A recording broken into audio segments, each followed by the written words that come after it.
legitimities, whatever, to view it. As long as the Dark Lord does not discover this bottle of memories, then our secret should be safe. Our secret. Oh, God. He puts the small vial back into his robe. So that's that, then. What he's saying makes sense, I suppose, or else why would he have put all of his memories of me into that pensive of his? God, I almost forgot. It was him, you know. I say quietly. It was him that put your pensive in my room. He frowned at me. How could you possibly know that? Because he told me. Tonight he told me that he put the pensive in here. So you see, I didn't steal it from you. Just as I said I didn't. His mouth twists and he turns away before I have a chance to read his expression. Damn him. I wish more than ever I could see his face. He breathes out a bitter laugh, still without turning back to me. What a fool Antoine was. Antonin! Fuck me! Antonin, what a fool Antonin was. He says, quietly, what was he hoping to achieve, I wonder? Why was he willing to go so far, so low, for something so very unremarkable? Unremarkable? Things a bunch. Without really thinking about what I'm doing, I step forward, slowly approaching him, my bare feet barely making a noise on the cold ground. I don't know why, but I've got to see his face. I've got to know what he's thinking. I need to know if he's as confused, as lonely as I am. I step up behind him, looking carefully up into his face. He looks as if he's carved. It looks as if it's carved of ice. His eyes are like chips of stone as they look out beyond everything, not seeing me. Oh no! There's one of them. Oh well. Not seeing me, but seeing only his own thoughts. His skin, so pale, so cold, is pulled tight with thought. Lucius Malfoy. Murderer. Monster. Cold-hearted bastard. How are all of those things so carefully contained within this cold, unyielding mask he wears? It's as if he wears not only his Death Eater's mask, but also this pale mask of skin, concealing a real person beneath it. What is he made of, this man I'm locked up with? Glass and ice? Poison and silver? Flesh? I lifted my hand, hesitating for a second before I forced myself to reach up, slowly, and place my fingers on his cheek, feeling his skin underneath my fingertips. So warm. So human. His own hand snaps up and grips hard around my wrist as he turns to face me, holding my hand up and away from him, his face contorting with repulsion. What do you think you're doing? He hissed. I don't know what to say. There's nothing I can say. What was I doing? Why was I trying to touch him? His fingernails bite into my wrist and his cold eyes run over my face, studying it. The anger arrives away slowly, as an intense oh my gosh, concentration? Yeah, I just messed up the word concentration. I think it's spelled wrong. I don't know. Concentration sets over onto his features. Still he examines my face, looking at it as if it holds the secrets to everything he wants to know. I shiver at the intensity of his gaze. I've never been on the receiving end of such a penetrating stare. It's as if he's stripping me naked of all protection. He's shedding me of my skin, leaving only my exposed skeleton. Looks on his face similar to this before. Never this intense, but certainly similar. This must end now. That look... it's dangerous. I wrench my hand out of his grip. raises an eyebrow, and a small smile creeps over his lips. It seems strange to me that Antonin should have been willing to risk so much just to touch you. His smile slips away. It's far too close to me. I can't breathe and I can't think for his proximity. His reputation. His duty. Neither of those things mattered to him in the end. He gave his life in the attempt to possess you. To take you away from me. To make you his own. He leans forward, coming closer. Closer. I don't move, but I tip my head back slightly as he moves his face closer, closer. Close enough to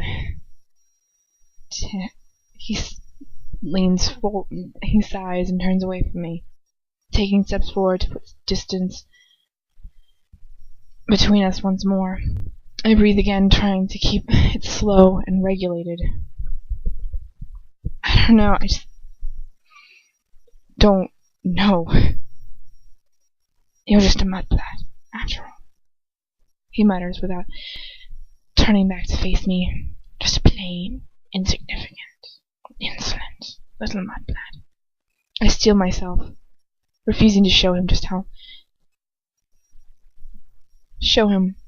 when he turns just how much his words have hurt me. But I don't think his words were just intended for me. He turns back to face me. He looks strange. His eyes are huge pools, and they bore into me, drinking all of me in, sucking the life and soul out of me, just like a Dementor. Just like a Dementor's kiss. He steps towards me, coming close enough to touch me. I don't move from where I'm standing. What's so special about you? He steps around me, walking around the back of me, and now I can't see him, but I know that he's close. I can feel him as he strides behind me. His fast breathing brings up the hairs on the back of my neck.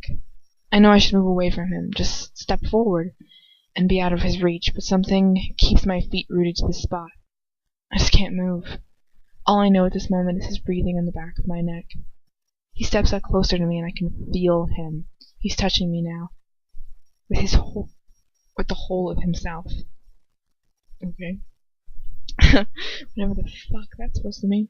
I pull in my breath in a gasp as he curves his hand around my head and runs his back of his fingers oh so slowly down my cheek. Would it be so wrong? Just to touch you. He whispers into my ear, his words fluttering across my cheek. He trails his fingers down my neck, down and then up again. Down, up and down my neck. That was weird the way I described it. Down and up again. Up and down my neck. His touch so light, so delicate I can barely feel it. I want him to stop. I don't want him to play this game with me. It's not fair. Not after what's happened tonight. Not after what he just saved me from. But who says it's a game anymore? Who says it's ever been a game? No. It was a game once, I know it. But it's a game he's perhaps beginning to lose. His hand moves down, down. His fingers trailing lightly over my breast. My robes might as well not be there because I can feel his fingers as if they're touching my bare skin. I suck in my breath. So does he. You are forbidden to me, he murmurs in my ear, his fingers cupping my breast. I sink my teeth into my lip. Why is it that something I can hold in my arms, something so willing and obedient, can be so unattainable? How can I answer that question? Does he want me to answer that question? How can I answer that question? Does he want me to answer that question? His hand slides down further and further, slipping over my stomach and down, down. I draw a shaky gasp. His breathing is really too heavy. What is he? I want him to leave. To go away and to leave me alone because I just can't cope with this. It's all too complicated. I just want to go back to the time when I felt nothing but loathing and revulsion, and all I felt for him was pure and utter hatred. At least things were simpler then. You will never be anyone but mine. His whisper is heavy and hot in my ear. You are mine, and no one else's, Hermione. Hermione? My name. Again, the second time he's ever called me by my name. An arrow in the heart when he does. To hear my name coming from his lips pierces my soul. His hand slides further down, sliding over the top of my robes. No, I don't. I can't tell him to stop them. But you would if you wanted him to. But of course, my hand slithers, his hand slithers down, and suddenly he's touching me there. Just that, the slightest pressure through my robes, the sweet tension tightens my body, and he lets out his breath in a rush. I close my eyes, glad that I can't see his face, but his fingers release, and they move back up. Breath rushes over my lips again. His fingers move back up over my stomach, and they rest firmly on my waist, holding me closer to him, if that's even possible. I open my eyes again. She keeps saying again, it's so annoying. The other hand curves around my waist, too, and he turns around to face him. And I turn around. His other hand curves around my waist, too, and he turns me around to face him. And now I have to look at him, even though I don't want to. I don't want to know. But I have to know. His eyes look deeply into mine, his mouth slightly open as he goes closer and closer, and I can't breathe, just can't breathe or think because he's too close, just too close. I close my eyes because he's coming closer and closer.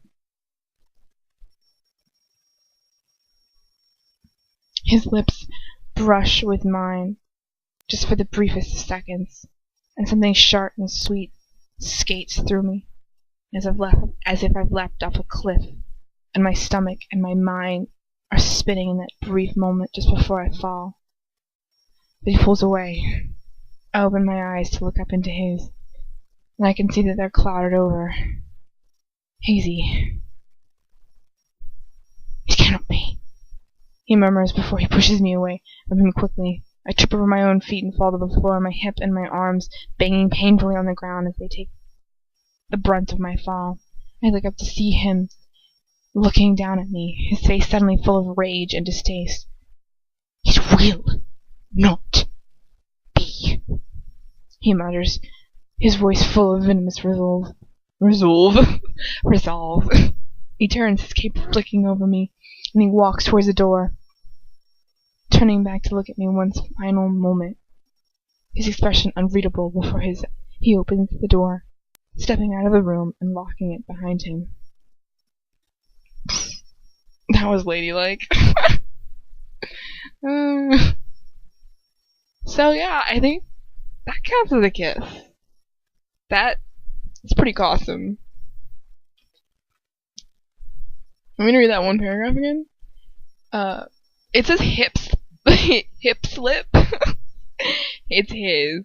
But it's like she mistyped and didn't correct it. I don't know what's up with that. Usually she's very well corrected. And then it's like their first like real like sort of kiss. She's like, no, I'm not gonna correct that.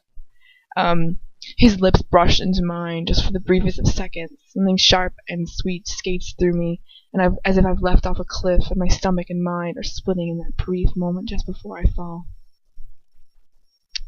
It cannot be. It will not be. Oh, it will be. Silly Lucius.